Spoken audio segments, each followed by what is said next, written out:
എല്ലാവർക്കും പല പല സ്വപ്നങ്ങളാണ്, പലവിധ പ്രാർത്ഥനകളാണ്.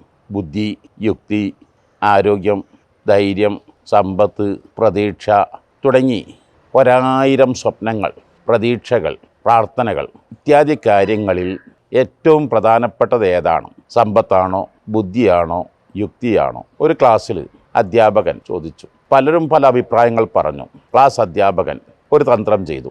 10 കുട്ടികൾക്ക് 10 പേര് വെച്ചു. ഒരു കുട്ടിക്ക് ബുദ്ധി എന്ന് പേര് വെച്ചു, ഒരു കുട്ടിക്ക് ധൈര്യം എന്ന് പേര് വെച്ചു, സമ്പത്ത്, ഐശ്വര്യം, പ്രതീക്ഷ, ആരോഗ്യം. അങ്ങനെ ഒരു പുഴതീരത്ത് സഞ്ചരിക്കുമ്പോൾ ഒരു തോണിയിൽ യാത്ര ചെയ്യുകയാണ്. അങ്ങനെ കടൽക്ഷോഭം വളരെ രൂക്ഷമായി. അതിൽ എല്ലാവരും പറഞ്ഞു, ഇവിടെ ഏൽപ്പിക്കാൻ നല്ലത് ധൈര്യത്തെയാണ്. അവൻ ധൈര്യസമേതം ഏറ്റെടുത്തു. പക്ഷേ കടൽക്ഷോഭം അവൻ്റെ പ്രതീക്ഷകൾക്കപ്പുറം വന്നപ്പോൾ അവൻ കൈവിട്ട് എന്നെ കൊണ്ട് കഴിയില്ല എന്ന് പറഞ്ഞു. എല്ലാവരും പറഞ്ഞു ഏറ്റവും മികച്ചത് അറിവാണ്. അറിവെന്ന് നാമകരണം ചെയ്യപ്പെട്ട കുട്ടിയെ ഏൽപ്പിച്ചു. അവൻ ഗോളശാസ്ത്രമൊക്കെ നന്നായി പഠിച്ചവനാണ്. നക്ഷത്രങ്ങളെക്കുറിച്ച് ദിശകളറിയാൻ പലതും നോക്കി. കാർമേഘമാകെ മൂടിയിരിക്കുന്നു, ഒന്നും തിരിയുന്നില്ല.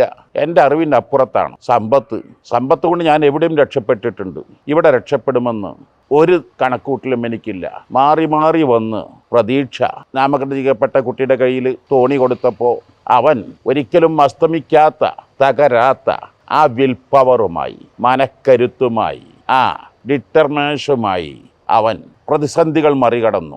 ഇവിടെയാണ് ഒരു കാര്യം തിരിച്ചറിയേണ്ടത്. ഖൈറുമാ ഉൽഖിയ ഫീ ഖൽബിൽ മുഅ്മിൻ അൽ യഖീൻ. പ്രവാചകർ, തിരുദൂതർ മുത്ത് മുസ്തഫ നബി സല്ലല്ലാഹു അലൈഹി വസല്ലം തങ്ങളുടെ മഹൽ വചനം, ഒരു മനുഷ്യന് അള്ളാഹു നൽകുന്ന ഏറ്റവും വലിയ അനുഗ്രഹം കോൺഫിഡൻസാണ്, വിൽ പവറാണ്, ഡിറ്റർമിനേഷനാണ്, മനക്കരുത്തുകളാണ്. തകരാത്ത, തളരാത്ത, പതറാത്ത ഡിറ്റർമിനേഷൻ, മനക്കരുത്തുണ്ടോ അവർ തളരില്ല, തകരില്ല, എവിടെയും മെച്ചപ്പെടുക തന്നെ ചെയ്യും.